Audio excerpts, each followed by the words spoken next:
Friends, এই পার্লামেন্টের ভেতর থেকে এই ইন্ডিজোটের এমপিদের সাসপেন্ড করে দেওয়ার পরে এই ইন্ডিজোটের এমপিদের আমি দেখছিলাম পার্লামেন্টের বাইরে দাঁড়িয়ে দাঁড়িয়ে ওরা হাসাহাসি করছে, নাচানাচি করছে। তারপরে রাজ্যসভার যে চেয়ারম্যান তাকে বিভিন্ন রকমভাবে ব্যঙ্গ করছে।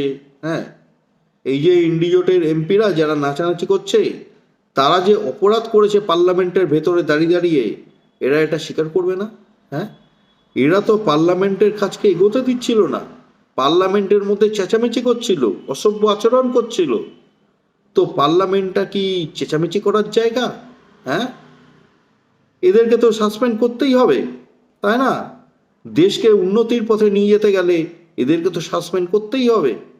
দেশের উন্নতি করার জন্য এদেরকে তো সাসপেন্ড করতেই হবে। এরা তো দেশের উন্নতি চায় না, এরা দেশের ক্ষতি চায়। সেই কারণে তো পার্লামেন্টের কাজকে এগোতে দিচ্ছিল না, পার্লামেন্টের কাজকে এগোতে দিতে চায় না, পার্লামেন্টের মধ্যে ডিস্টার্ব করে এরা। সে কারণে তো এদের সাসপেন্ড করে দিয়েছে। এরা কেন ডিস্টার্ব করবে? আর সেটা ওরা স্বীকার করবে না।